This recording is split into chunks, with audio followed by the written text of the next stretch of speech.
The air raid siren wailed through the night, piercing the exhausted silence of the field hospital.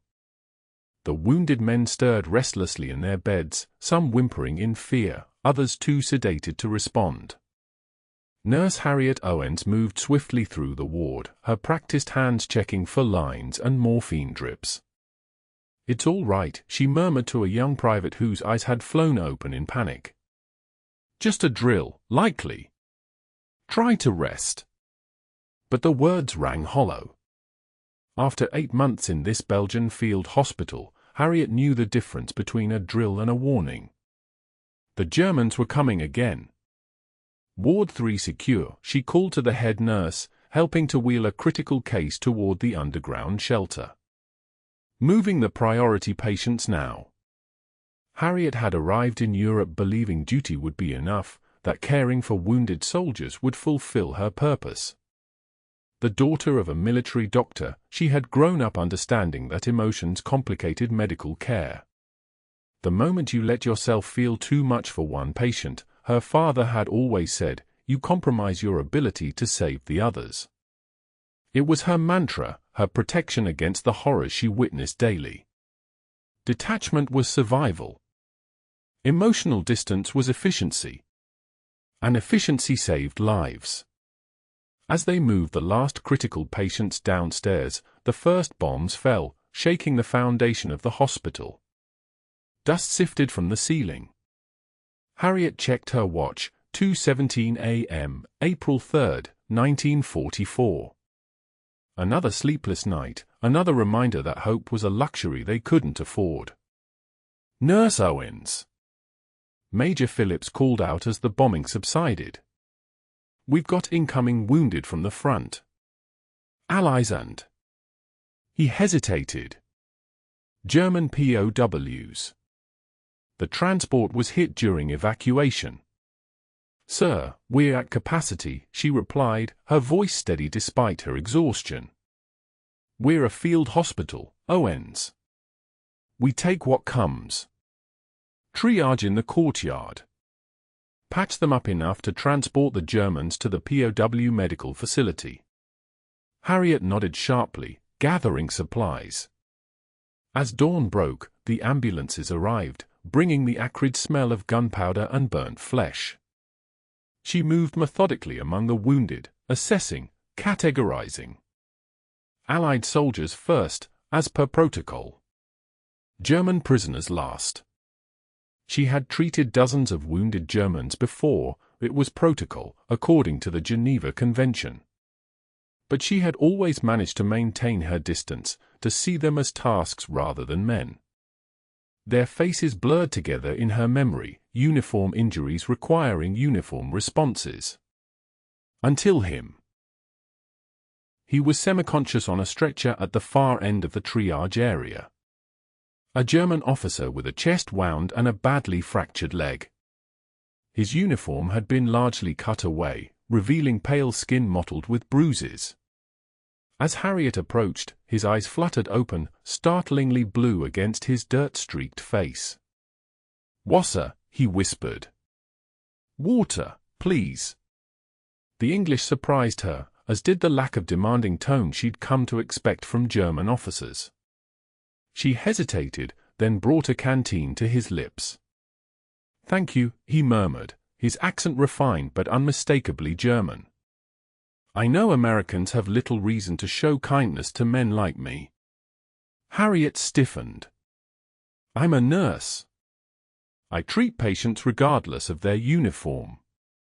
But even as she said it, she found herself noticing things she normally wouldn't allow, the wedding band missing from his left hand, the crow's feet around his eye suggesting he smiled often in peacetime, the way he tried to suppress his pain when she examined his wounds. "This will need surgery," she said clinically, indicating his chest. "You have shrapnel dangerously close to your lung." "Will you be assisting?" he asked, his voice weakening. "I'll stabilize you. Then you'll go to the POW medical station." "I see." He closed his eyes briefly. "My name is Rudolf Geiger. Lieutenant Colonel, if that matters any more."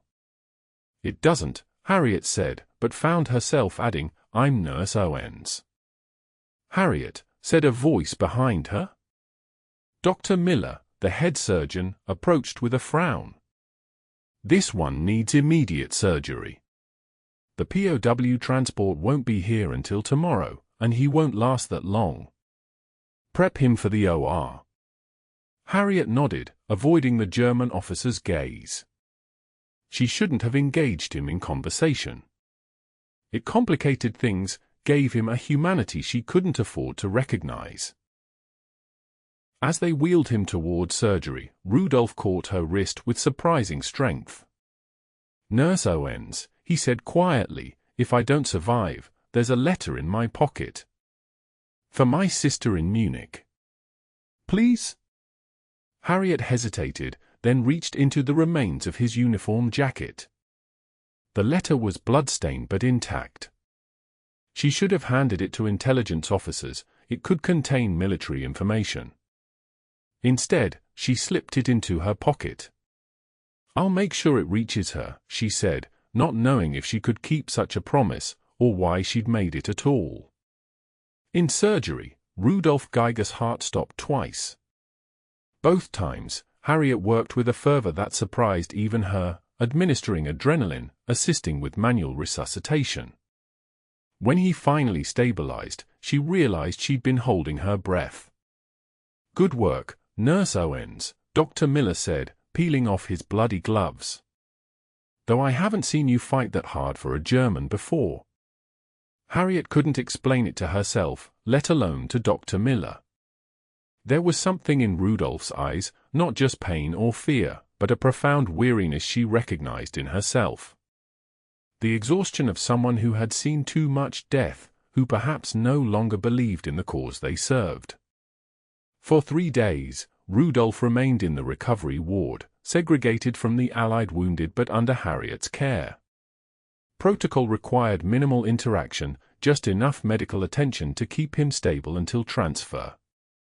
But Harriet found herself lingering during checkups, asking questions that weren't strictly necessary for his treatment.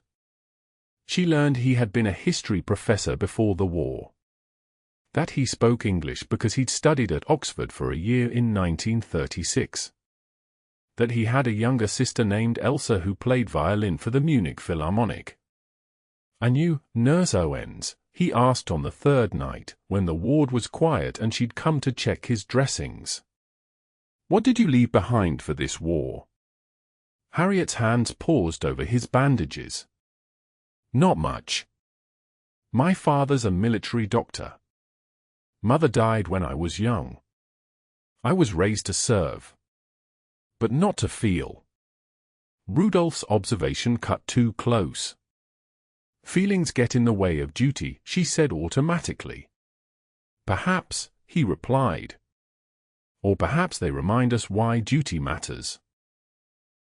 Before she could respond, the hospital administrator appeared at the end of the ward, accompanied by 2 MPs and Nurse Owens. He called. "The POW transport is here. Prepare the prisoner." Rudolf would be moved to a facility 50 miles away, a proper POW hospital where enemy officers were kept under guard. Harriet felt an unexpected pang at the news. She helped him into the wheelchair, careful of his injuries, aware this would be the last time she saw him. "Your letter," she said quietly, pressing it into his hand. "I couldn't send it. I'm sorry." He smiled faintly. "Keep it," he said. "A reminder that your enemy has a name. If more people remembered that, perhaps there would be fewer patients in your hospital." As the MPs wheeled him away, Harriet felt something shift inside her, the first crack in the wall of detachment she'd built so carefully. She returned to her rounds, but Rudolf's words echoed in her mind. The next day, she found herself actually seeing the faces of the wounded German soldiers who passed through the hospital, wondering about their lives before the war. 2 weeks passed. The fighting intensified as Allied forces pressed toward German lines. The hospital filled, emptied, filled again with the wounded and dying. Harriet worked until her feet bled, until her eyes burned from sleeplessness. But the letter remained in her pocket, a weight she couldn't explain. Then came the night everything changed. A bombing raid caught a convoy of medical evacuees, including the POW transport returning from the nearby German hospital. The wounded arrived in waves, and among them, barely conscious on a stretcher, was Rudolf Geiger. Infection set in at the other facility, Dr. Miller explained as they rushed him to surgery. They were transporting high-priority POWs farther from the front when they were hit. He's the only survivor from his transport. Harriet felt cold horror as they cut away the bandages. The surgical site was angry red, the infection having spread throughout his chest. He was burning with fever, occasionally mumbling in delirious German. For 3 days, they fought to save him. Harriet took extra shifts, applying cold compresses, administering the precious penicillin, monitoring his fever. On the 3rd night, when his temperature finally broke, she found herself weeping silently beside his bed, her hand clasped around his. "Why are you crying, Nurse Owens?" Rudolf's voice was weak but clear. His eyes, when they opened, were lucid for the first time in days. Harriet quickly wiped her tears. "Because you're my patient, and it's my job to keep you alive."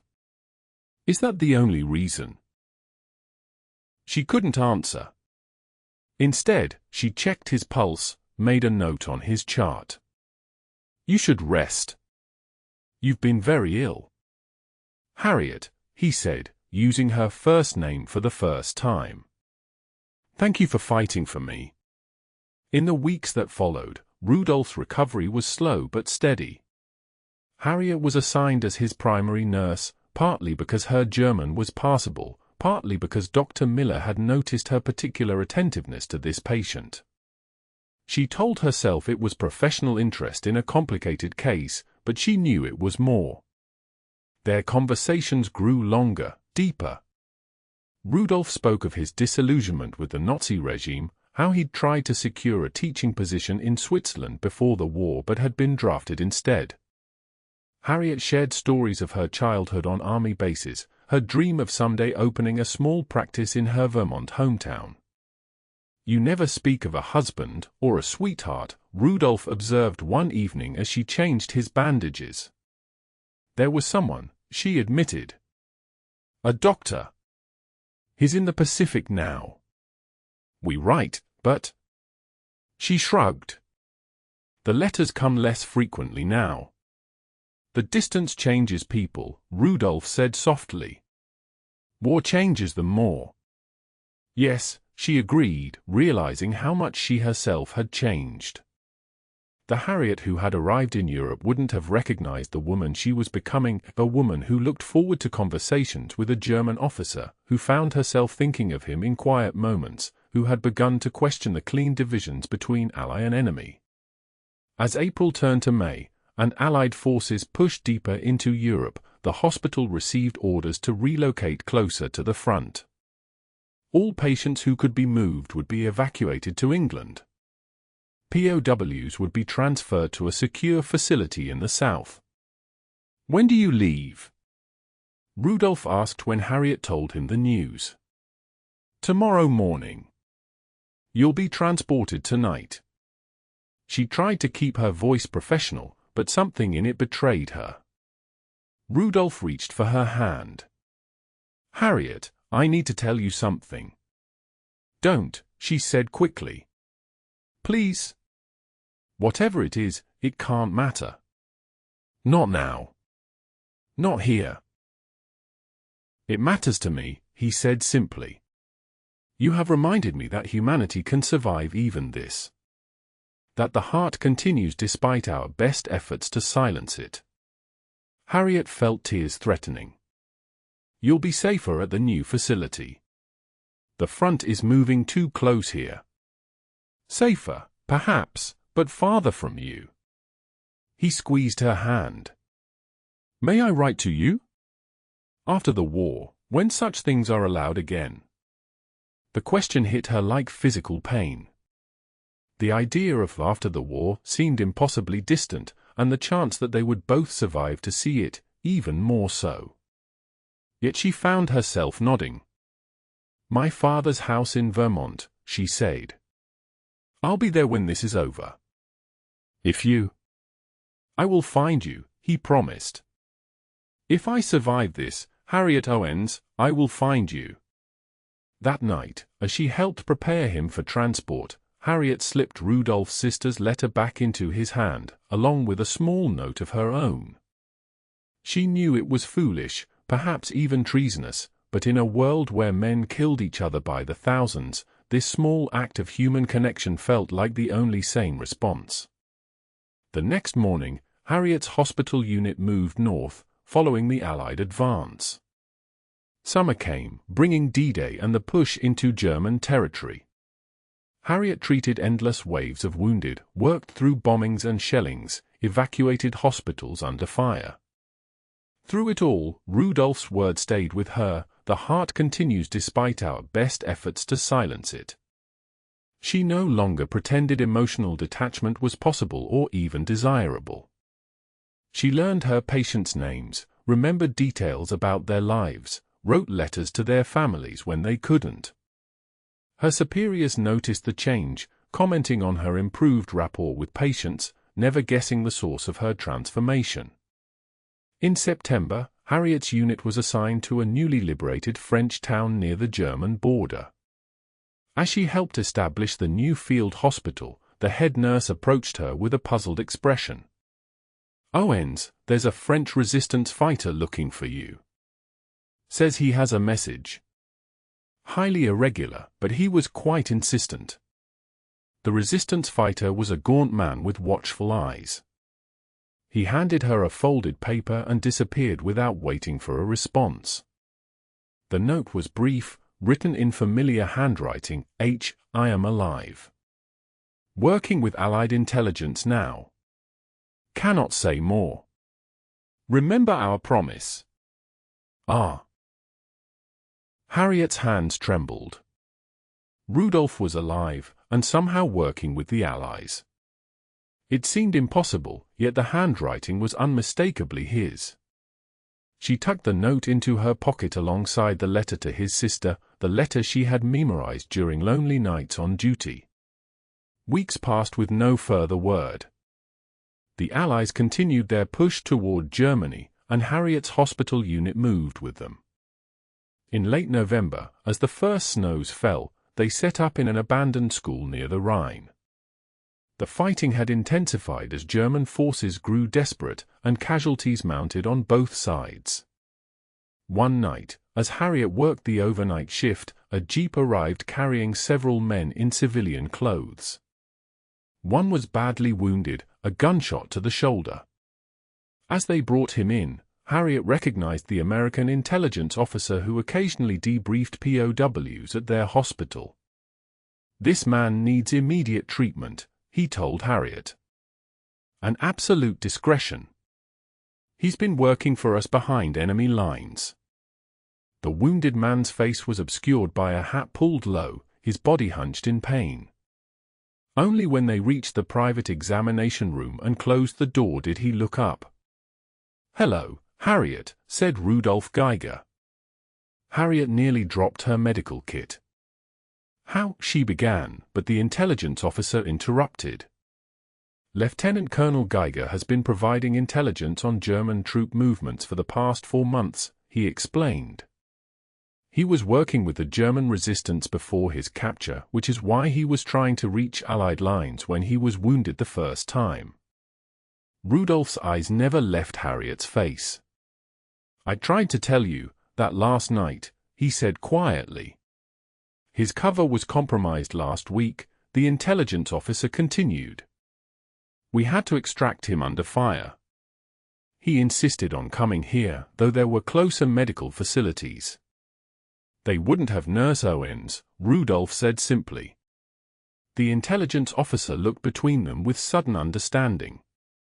"I'll give you a moment for medical assessment. 5 minutes, then we need to move him.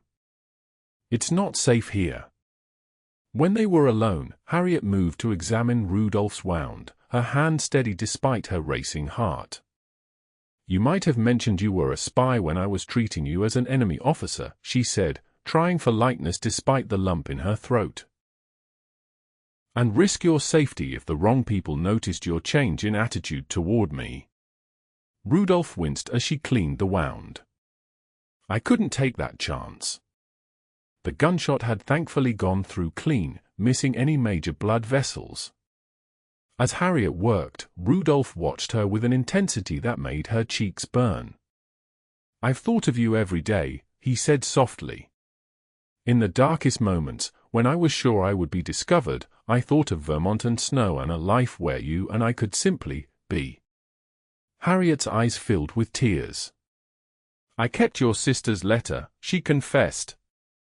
"I've read it so many times I've memorized it. It was my way of keeping you with me. Elsa will want to meet the American nurse who saved her brother's life. Twice, now." The door opened, and the intelligence officer returned. "Time to move," he said tersely. Harriet finished bandaging Rudolf's shoulder. "Where will you take him?" "London. He'll be debriefed, then sent somewhere safe until the war ends." "Which won't be long now," Rudolf added, his eyes conveying what he couldn't say aloud. "Wait for me."